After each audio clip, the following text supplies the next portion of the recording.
시간 귀하고 복된 강단에 또 부족한 자를 세우셔서 진심으로 감사를 드립니다. 우리 하나님의 은혜와 또 우리 성도님들의 배려로 부족한 자가 강단을 섬기게 되었는데, 이 시간 말씀을 전하는 자나 듣는 여러분 모두에게 하나님의 은혜와 또 축복이 가득하여 주실 수 있기를 주님의 이름으로 축원을 드립니다. 제가 잠깐 기도하고 우리 말씀 받도록 하겠습니다. 하나님, 은혜와 사랑을 진심으로 감사를 드립니다. 이 시간도 거룩하고 복된 날 사랑하는 주의 권속들을 불러주셔서 오늘도 귀한 강단을 통하여 말씀을 듣게 하여 주시니 진심으로 감사를 드립니다. 이 시간도 하늘의 문을 열어주시고 성령 하나님께서 친히 우리 가운데 좌정하시고 운행하시고 역사하여 주셔서 기록된 하나님의 귀한 생명의 말씀이 우리의 심령과 영혼과 우리의 삶을 변화시키는 살아있는 능력의 말씀이 되게 하여 주시옵소서. 부족한 자가 단위에 섰습니다. 하나님, 연약함 가려주시고 오직 주의 말씀만이 온전히 살아 움직이며 대언되어지는 귀한 시간 되게 하여 주시옵소서. 축복하여 주실 줄로 믿사오며 우리의 생명이 되시는 예수님의 이름으로 기도드렸습니다. 아멘. 여러분, 지금 프랑스 파리에서 올림픽이 이제 한창 막바지에 접어들었는데요. 여러분 혹시 수영 선수 가운데 이 플로렌스 체드윅이라는 수영 선수를 아시나요? 지금 화면에 보이는 저 여자 분인데요. 그녀는 역사상 최초로 이 영국의 도버 해협을 왕복한 여성 수영 선수였습니다. 36세가 되던 1952년 미국의 독립기념일을 맞이하여서 7월 4일 그녀는 또 다른 커다란 모험에 도전하기로 결단을 하게 되죠. 그것은 바로 미국 캘리포니아 해안에서 35km나 떨어진 이 카트리나라는 섬에서 미국 본토까지의 수영에 도전하는 것이었습니다.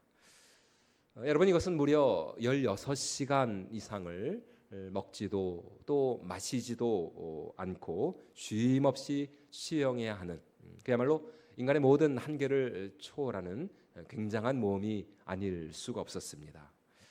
바다의 상어떼로부터 그녀를 보호해 줄 배 한 척을 제외하고는 어느 누구도 그녀와 함께 할 수 없는 혼자만의 고독한 이 싸움을 그녀는 완주해야 했던 것이죠.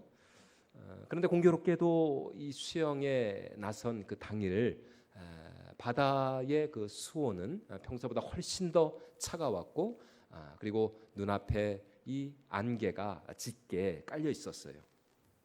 그런데 15시간 정도를 수영하던 중 그녀는 갑자기 고통스럽게 자신을 이 물에서 꺼내달라며 호소를 하기 시작을 합니다.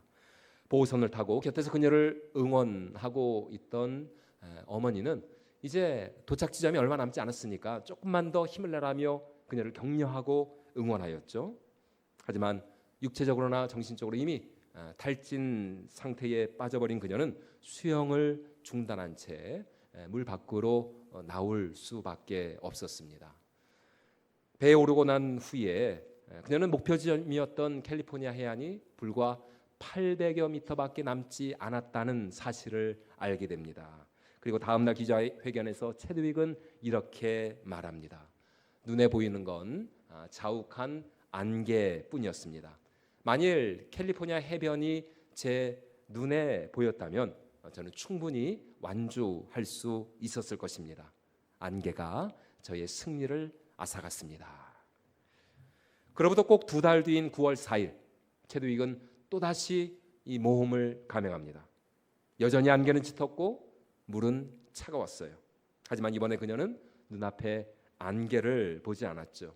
체온이 떨어지고 또 체력이 바닥나 이 싸움을 중단하고 싶을 때마다 그녀는 마음속으로 저 앞에 있는 캘리포니아 해변을 마음으로 그리며 힘차게 물살을 저어갑니다.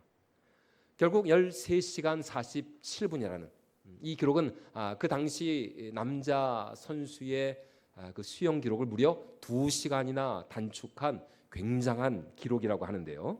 그녀는 이 역사적인 도전에 성공을 하게 되죠. 기자회견에서 그녀는 기자들에게 이렇게 말을 합니다. 오늘 저는 안개를 보지 않았습니다. 오늘 저는 저 안개 너머의 아름다운 캘리포니아 해변을 제 마음에 그리며 끝까지 헤엄쳐 나갈 수 있었습니다.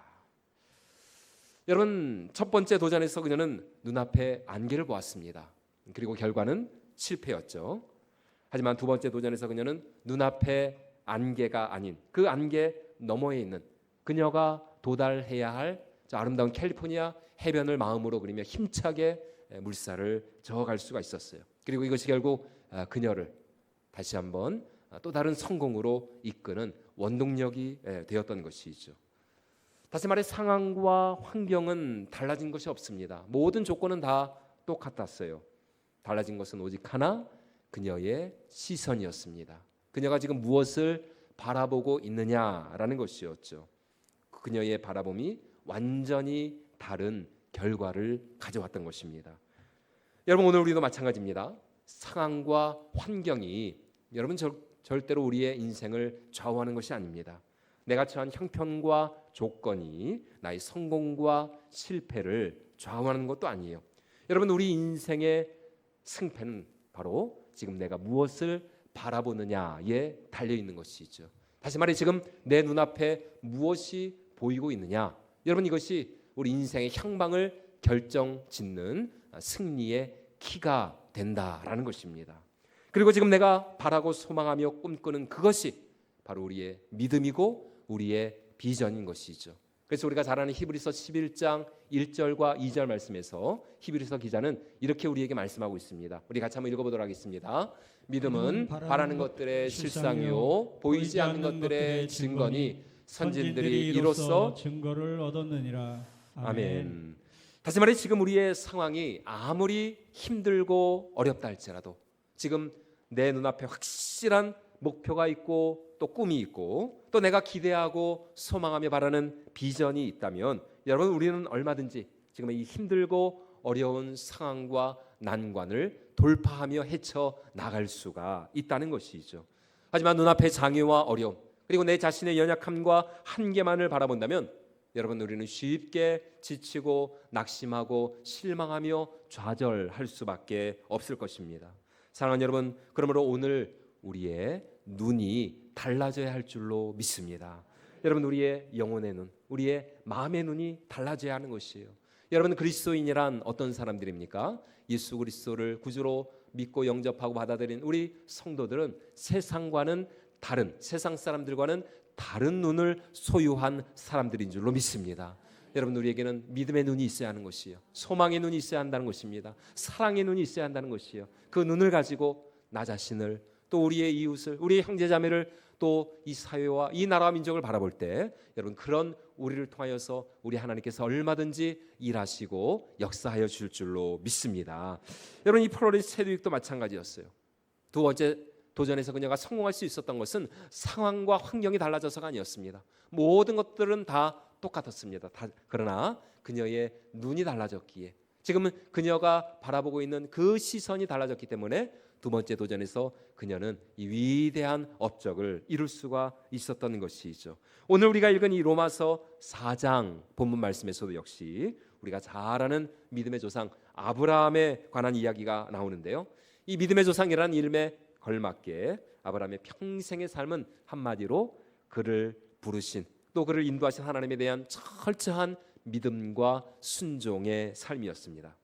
조상 대대로 이 갈대아 우르에서 살아오던 아브라함은 어느 날 자신을 찾아오신 하나님의 그 약속의 말씀을 붙들고 순종하여 본토 친척 아비 집을 떠나 하나님이 그에게 명하신 약속의 땅을 향해 믿음의 여정을 출발합니다. 그런데 이때 여러분, 아브라함의 나이가 몇 살이었을까요? 바로 75세였죠.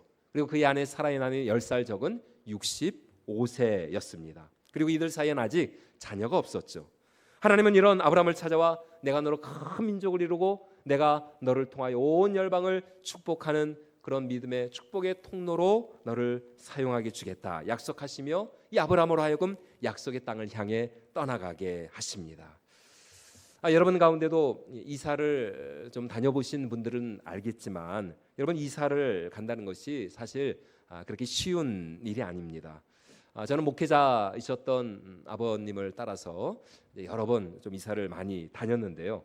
그래서 예전에 학교에서 이 주민등록 이제 등본이나 뭐 초본 같은 거 이렇게 떼어 오라고 하면 지금은 뭐 그런 게 없는 걸로 알고 있는데 이제 예전에 아마 제 동년배나 이제 그 좀 이상 연배 되시는 분들은 알 것 같은데요. 그러면은 다른 친구들은 다 그냥 그 한 장이었어요. 뭐 그 한 장 뭐 거의 대부분 다 여백이고 뭐 기껏해야 뭐 한두 줄, 뭐 기껏해야 세 줄. 그러니까 한 세네 번 뭐 많아야 그렇게 이사를 다녔던 것이죠. 그런데 저는 이 뭐 한 장이 뭡니까? 막 두 장, 세 장 이렇게 이사를 여러 번 다니다 보니까 그래서 호치키스 찍어다가 이렇게 스님한테 전해드리면 스님이 깜짝 놀라가지고 뭐 이렇게 이사를 많이 다녔냐고 그렇게 놀라시던 기억이 있습니다. 그럼 목사님 뭐 어디로 그렇게 이사를 많이 다니셨습니까? 물으신다면 제가 이제 태어난 곳은 이곳 수원입니다. 이제 수원 탑동에서 제가 태어났고요. 그래서 초등학교는 이곳에서 멀지 않은 이제 천천 초등학교 1학년, 2학년을 다니고 그러다가 이제 서울로 이사를 가면서 이제 서울에 있는 여러 이제 초등학교를 이제 다니다가 중학교는 이제 인천에서 중학교를 나오고 이제 마지막으로 제 이사 여정의 종집을 찍은 곳은 저 충남 아산에 있는 그 아산에서 고등학교를 이제 졸업을 하게 되었어요. 그런데 뭐 지금이야 이사를 해도 뭐 이삿짐 센터 분들이 워낙 잘해주시니까 얼마나 편하고 쉽게 이사를 할 수가 있습니까?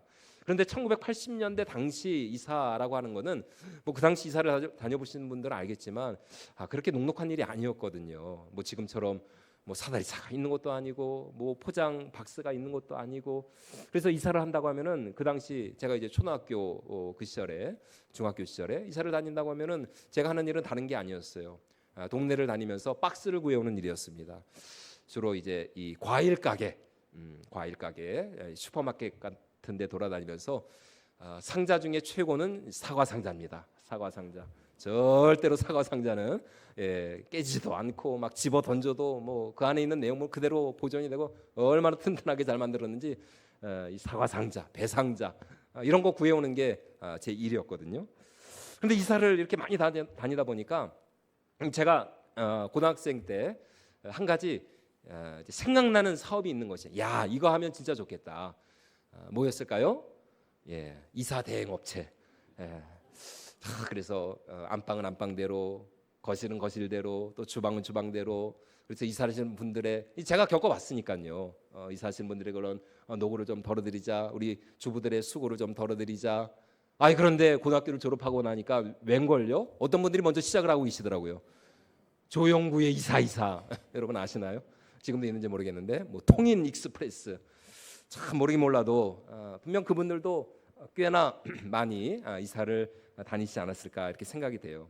어쨌든 참 이사라고 하는 거 쉬운 일이 아니죠. 뭐 단순히 뭐 이삿짐을 옮기고 나르는 것뿐만이 아니라 지금까지 내가 살아온 곳을 떠나서 낯선 곳으로 이렇게 떠나가야 한다는 그 막막함이 상당한 부담이 되지 않을 수가 없습니다. 여러분 그런데 지금 아브라함이 무엇을 하고 있다고요? 75세에 이사를 하고 있습니다. 그것도 75년 동안이나 살아온 본토 친척 아비집을 떠나서 하나님께서 그에게 명하신 곳 그것이 어디인지 채 알지도 못한 채 이 여정을 믿음의 여정을 떠나고 있는 것이죠. 이런 아브라함의 모습에 대해서 히브리서 11장 8절에서는 이렇게 우리에게 말씀을 하고 있습니다. 우리 같이 한번 읽어보도록 하겠습니다. 믿음으로 아브라함은 부르심을 받았을 때에 순종하여 장래의 유업으로 받을 땅에 나아갈새 갈 바를 알지 못하고 나아갔으며 여러분 어떻게 나아갔다고요? 갈 바를 알지 못하고 나아갔다. 갈 바를 알지 못하고 다시 말해 지금 내가 어디로 가야 하는지 내가 무엇을 해야 할지 여러분 어디를 떠난다라고 하는 것은 분명한 목적지가 있어야 하는 거 아닙니까? 내가 도착해야 할 도착 지점이 있어야 하는 거잖아요. 그런데 여러분 아브라함은 갈 바를 알지 못하고 내가 어디로 가는지 하나님이 나를 어디로 이끄실지 어디로 인도하시는지 갈 바를 알지 못하였지만 여러분이 아브라함에게는 하나님의 약속 하나님의 언약에 대한 분명한 확신이 있었기 때문에 그는 갈 바를 알지 못하였음에도 불구하고 하나님의 말씀에 순종하여 이 길을 떠나고 있는 것입니다. 다시 말해 지금 하나님이 나를 어디로 이끌어 가시는지 지금 하나님이 나를 어디로 인도하시는지 내가 다 알 수 없고 이해할 수 없고 내가 생각할 수 없었지만 그럼에도 불구하고 여러분, 이 아브라함에게는 한 가지 분명한 믿음이 있었습니다. 여러분, 그 믿음이 무엇입니까? 그것은 바로 내가 지금 어디로 가는지 알지 못한다 할지라도 지금 하나님은 여전히 나와 함께 하신다는 믿음이었던 것이죠. 그 하나님이 순간순간 걸음걸음 나의 삶을 인도하고 계시고 나와 함께 하시고 결국 나를 가장 좋은 길로, 가장 복된 길로, 하나님을 사랑하는 자, 곧 그 뜻대로 부르심을 입은 자들에게는 모든 것이 합력하여 선을 이루신다라고 하는 그 믿음을 가지고 여러분, 지금 아브라함은 위대한 믿음의 여정을 떠나고 있는 것입니다. 그래서 오늘 아브라함의 이런 믿음을 하나님께서 갈 바를 알지 못하고 나아갔다라고 이렇게 분명히 우리에게 말씀을 해주고 있는 것이죠. 여러분, 그런데 아브라함의 믿음은 단순히 여기서 그치지 않습니다. 아브라함의 믿음은 이보다 훨씬 더 위대한 믿음으로 도약을 하고 있습니다. 그것이 오늘 우리가 읽은 본문 로마서 4장 18절에 있는 말씀입니다. 우리 18절 말씀 우리 다시 한번 같이 읽어보도록 하겠습니다. 아브라함이 바랄 수 없는 중에 바라고 믿었으니 이는 내 후손이 이같으리라 하신 말씀대로 많은 민족의 조상이 되게 하려 하심이라. 아멘. 여러분, 아브라함에게 땅을 약속하신 우리 하나님은 저 하늘의 별과 같은 그리고 바닷가의 모래와 같은 후손을 내가 너에게 주마 약속하시며 이 자손에 대한 약속까지도 하나님이 그에게 허락하십니다. 하지만 하나님이 그를 부르시고 난 이후 25년이라는 긴 세월이 흘렀지만 여러분, 아브라함과 사라 이들 부부 사이에는 여전히 자녀가 없었습니다. 이제 아브라함의 나이 100세 그리고 사라의 나이는 90세가 되었어요. 여러분, 사실 우리 같으면 이런 상황이었다면 여러분, 우리는 어떻게 생각을 했을까요? 지성한 말씀이지만 만약 제가 아브라함이었다면 아마 이렇게 말했을 것 같아요. 아니, 하나님 100세가 되도록 자녀를 주시지 않고서는 뭐 이제 와서 하늘의 별과 같고 바닷가의 모래와 같은 자손을 약속을 하십니까? 아니, 하나님 이제 더 이상 저를 이렇게 힘들게 하지 마시고, 하나님 더 이상 저를 괴롭히지 마세요. 하나님, 정말 하나님의 그 약속, 그 언약의 말씀이 저에게는 정말 희망 고문과 같습니다. 하나님, 저는 이제 더 이상 하나님에 대한 믿음과 신뢰가 사라지는 것 같습니다. 여러분, 이렇게 따지지 않았을까요? 그런데 여러분, 이 하나님의 약속의 말씀에 대한 이 아브라함의 믿음, 그의 반응은 너무나도 놀랍고 위대합니다. 여러분, 성경에서 이렇게 도전이 된 말씀을 찾아보기가 힘들 정도예요. 하늘의 별과 같은 그리고 바닷가의 모래와 같은 후손을 약속하신 그 하나님의 약속의 말씀에 대한 아브라함의 반응은 그럼에도 불구하고 약속하신 하나님을 믿고 바라보는 것이었습니다. 그것이 오늘 우리가 읽은 본문 18절로 21절의 말씀입니다. 우리 같이 한번 읽어보도록 하겠습니다. 아브라함이 바랄 수 없는 중에 바라고 믿었으니 내 후손이 이같으리라 하신 말씀대로 많은 민족의 조상이 되게 하려 하심이라. 백세나 되어 자기 죽은 것 같고 사라의 태가 죽은 것 같음을 알고도 믿음이 약하여지지 아니하고 믿음이 없어 하나님의 약속을 의심하지 않고 믿음으로 견고하여져서 하나님께 영광을 돌리며 약속하신 것을 또한 능히 이루실 줄을 확신하였으니. 약속하신 그것을 또한 능히 이루실 줄을 어떻게 했다고요? 확신하였으니, 확실하게 믿었다는 것입니다. 다시 말해 도저히 기대할 수 없고 또 바랄 수 없고 생각할 수 없었음에도 불구하고 아브라함은 바랄 수 없는 중에 바라고 믿는 위대한 믿음의 주인공이 될 수가 있었다는 것이죠. 여러분, 그 이유가 무엇입니까? 그것은 바로 그가 믿은 바 하나님은 죽은 자를 살리시고 없는 것을 있는 것처럼 부르시는 전능하신 능력의 하나님이셨기 때문이었습니다. 그래서 오늘 성경은 아브라함이 믿은 이 하나님이 어떤 하나님이셨는지에 대해서 우리에게 이렇게 말씀을 해주고 있습니다. 우리 이어지는 17절 말씀도 같이 한번 읽어보도록 하겠습니다. 시작. 기록된 바 내가 너를 많은 민족의 조상으로 세웠다 하심과 같으니 그가 믿은 바 하나님은 죽은 자를 살리시며 없는 것을 있는 것으로 부르시는 이시니라. 아멘. 여러분, 아브라함이 믿은 하나님이 어떤 하나님이셨다고요? 죽은 자를 살리시고 없는 것을 있는 것으로 부르시는 하나님. 여러분, 이것이 바로 아브라함이 믿은 바로 그 하나님이었던 것입니다. 여러분, 아브라함에게는 바로 이 전능하신 능력의 하나님, 생명의 하나님을 향한 절대 믿음이 있었다는 것이죠. 여러분, 이 하나님이 오늘 저와 여러분들이 모두의 하나님이 되시는 줄로 믿습니다. 여러분, 자신을 보아도, 아브라함 자신을 보아도 자신의 몸이 죽은 것 같았음에도 불구하고, 또 아내 사라를 보아도 아무런 희망이 없었음에도 불구하고, 도저히 아이를 가질 수 없는 죽은 자와 같았지만, 그러나 여러분, 아브라함에게는 죽은 자를 살릴 수가 없는 것을 있는 것처럼 있는 것으로 부르시는 그 생명의 하나님, 그 능력의 하나님을 향한 믿음이 있었다는 것이죠. 그리고 그 하나님이 약속하셨기에, 그 하나님이 말씀하셨기에, 말씀하신 그가 친히 이루실 것을 아브라함은 믿음의 눈으로 바라고 기대하고 소망하면서 그 하나님을 온전히 신뢰하며 나갔을 때에, 여러분, 이 아브라함에게 독자 아들 이삭이라고 하는 놀라운 축복의 영광이, 축복의 놀라운 열매를 그가 맺게 된 줄로 믿습니다. 여러분, 사랑하는 여러분, 그러므로 믿음이라고 하는 것은 나를 보는 것이 아닙니다. 나를 바라보는 것이 아니에요. 상황과 환경을 바라보는 것도 아닙니다. 나를 보면 여러분 어때요? 참 우리가 나 자신을 볼 때는 실망하고 또 낙심하고 좌절할 때가 많죠. 어떨 때는 참 나도 내가 싫은 때가 있어요. 나는 왜 이거밖에 안 되지? 나는 왜 이렇게 기대에 못 미치지? 내가 나를 봐도 참 목사로 부름을 받았음에도, 참 이렇게 사역자로 부름을 받았음에도 나는 왜 이렇게 믿음이 약한가? 나는 왜 이렇게 쉽게 상황과 환경에 이렇게 넘어지고 쓰러지고 좌절하나? 이렇게 실망하고 낙심할 때가 많다는 것이죠. 그러나 여러분, 참된 믿음이라고 하는 것은 절대로 나를 보는 것이 아닙니다. 주위의 상황과 환경을 바라보는 것이 아니에요. 여러분, 참된 믿음이라고 하는 것은 나를 부르시고 또 나를 자녀 삼아주시고 또 나를 저 영원한 천국으로 인도하실 전능하신 여호와 하나님, 구원의 하나님을 바라보는 것인 줄로 믿습니다. 여러분, 바로 그 믿음으로 우리가 구원에 이를 줄로 믿습니다.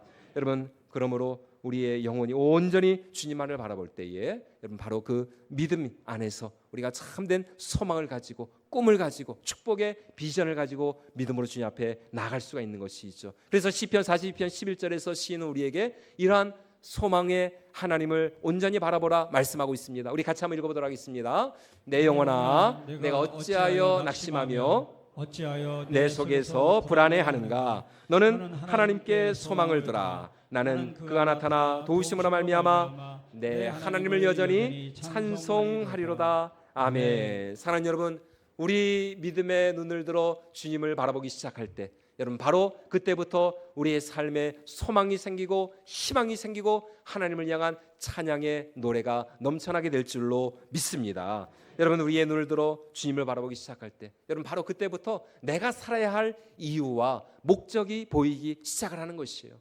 여러분, 주님의 그 은혜와 주님의 그 사랑을 소망하고 의지하며 바라보기 시작할 때, 여러분, 내 인생의 진정한 의미와 목적, 내 삶의 가치가 보이기 시작을 한다는 것이죠. 여러분, 바로 그때부터 나와 우리 가정 그리고 우리 교회를 통하여서 우리 하나님께서 이루시고자 하실 그 위대한 계획과 섭리와 뜻이 나타나기 시작을 한다는 것입니다. 왜냐하면 나의 눈으로 나를 바라보는 것이 아니라 하나님의 눈을 가지고 나를 바라보기 시작하기 때문인 것이죠. 여러분, 그러니까 이런 사람이 위해서는 저절로 주님의 은혜로 말미암은 감사가 나오고 찬양이 나오고 기도가 나올 수밖에 없는 것이죠. 그 삶의 진정한 의욕과 용기와 희망이 넘치게 된다는 것이에요. 왜냐하면 나를 통해 하나님이 이루어 가실 그 찬란한 축복과 영광의 그날이 내 눈앞에 보이기 때문인 것입니다. 그러므로 여러분, 우리 그리스도인들의 진짜 능력, 진짜 실력, 진짜 영성, 정말 요즘 말로 찐 영성은 어떤 상황 속에서도 우리가 믿음의 눈을 들어 하나님을 바라보는 것인 줄로 믿습니다. 지금 내 형편과 상황과 처지가 어떠하든지, 지금 내가 아무리 힘들고 어려운 상황 가운데 처해 있다 할지라도, 여러분, 우리 믿음의 눈을 들어 주님을 바라보기 시작할 때에, 여러분, 우리 마음의 눈이 온전히 주님만을 향하게 될 때에, 여러분, 바로 그때부터 우리를 위하여서 그리고 우리를 통해, 연약한 나를 통해 하나님이 일하시고 또 하나님이 역사하시고 우리 하나님께서 큰 영광을 받아 주실 줄로 믿습니다. 그러므로 우리 사랑하는 권선제일교회 모든 성도님들, 이제 이후로 어떠한 상황 속에서도 날마다 그 영광의 하나님, 죽은 자를 살리시고 없는 것을 있는 것처럼 부르시는 그 생명의 하나님, 창조의 하나님을 바라보면서 우리가 가는 곳마다 하나님의 뜻이 이루어지고 또 하나님의 나라가 임하고 우리 하나님이 영광 받으실 수 있기를, 그런 아브라함과 같은 믿음의 주인공, 축복의 주인공이 꼭 되실 수 있기를 주님의 이름으로 축원을 드립니다. 이제 말씀을 마쳐야겠는데요. 제가 섬기는 교구의 한 집사님에게 어린 아들이 있는데요. 안타깝게도 이 아이가 소위증이라고 하는 희귀 질환을 가지고 태어났습니다. 아시는 분들은 아시겠지만 이 소위증이라고 하는 것은 말 그대로 정상인보다 양쪽 귀가 작은, 그래서 청력에 어려움이 있는 그런 질환을 말합니다. 그런데 더 안타까운 것은 이 아이를 위해 지금 당장은 별로 해줄 수 있는 일이 없다는 거예요. 병원에서는 최소한 이 아이가 9살, 10살 정도는 돼야 외과적 수술이 가능하다라고 이렇게 말씀을 하십니다. 이제 겨우 돌이 지났는데 여러분, 앞으로 8년, 9년이라고 하는 이 짧지 않은 시간을 어떻게 버티고 견뎌야 하겠습니까? 그러니 참 이 부모님의 마음, 이 엄마의 마음이 참 얼마나 참 안타깝고 무겁고 답답하겠어요. 그런데 여러분, 놀라운 것은 이 여집사님이 얼마나 열심히, 그것도 기쁨으로 주님의 사명을 감당하고 있는지 모릅니다. 성가대 솔리스트로 섬기고 있고요, 또 전도대장으로, 또 구역장으로 하나님을 예배하고 또 찬양하면서 또 영혼들을 섬기고 또 교회를 세우면서 또 열심히 복음을 전하는 일에 앞장을 서고 있습니다. 그런 이 집사님의 헌신된 모습이 주위에 있는 많은 분들에게 큰 은혜와 또 도전과 감동이 되고 있어요. 오늘 이 집사님 가정에 신방을 하면서 제가 물었습니다. 집사님, 아이도 돌봐야 하고 또 아이 때문에 병원도 자주 다녀야 하는데 집사님이 이렇게 사명 감당하는 거 힘들지 않아요? 그러자 이 집사님이 이렇게 대답을 하는 거예요. 목사님, 앞으로 저희 아이가 자라면서 얼마나 많은 아픔과 상처를 당하게 될까요? 당장 학교에 들어가면 친구들에게 놀림받고 또 그것 때문에 속상해하고 상처받고, 그런 아이의 모습을 보면 제 마음이 얼마나 무너질까요? 그러니까 하나님이 저희를 불쌍히 여겨주셔야죠. 하나님이 제 아이를 긍휼히 여겨주셔야죠. 저는 우리 아이가 이 세상 앞에, 이 힘들고 어려운 이 세상을 살아가면서 절대로 주눅들지 않는 주님 안에서, 믿음 안에서 정말 당당하고 용기 있는 씩씩한 그런 아이로 자랐으면 좋겠어요. 그러니까 목사님, 제가 더 순종해야죠. 제가 더 충성해야죠. 왜냐하면 우리 아이를 진정으로 축복해 주실 수 있는 분은 하나님밖에 없으니까요. 우리 아이를 진정으로 치유해 주실 분은 하나님밖에 없으니까요. 하나님의 은혜와 위로 없이 목사님, 저는 단 한순간도 살아갈 수가 없어요. 사랑하는 여러분, 오늘 우리를 진정으로 축복해 주시는 분은 누굽니까? 여러분, 오늘 우리 삶을 진정으로 새롭게 하시며 변화시켜 주실 분은 누구신가요? 여러분, 우리가 지금 어떠한 형편과 상황 가운데 처해 있다 할지라도, 여러분 지금 우리가 아무리 힘들고 어려운 상황 가운데 있다 할지라도 그 환난과 그 역경과 고난 속에서 우리를 건지시고 우리를 구원하시고 우리의 삶을 새롭게 하시고 또 우리 삶 가운데 우리가 기대하고 상상하지 못하던 놀라운 하나님의 은혜와 축복의 영광의 역사를 이루어 갔을 분은 누굽니까? 여러분, 그는 바로 오늘 아브라함이 믿었던 바로 그 하나님, 죽은 자를 살리시고 없는 것을 있는 것처럼 부르시는 그 능력의 하나님, 그 생명의 하나님, 바로 그 하나님만이 우리의 진정한 소망과 구원이 되시는 줄로 믿습니다.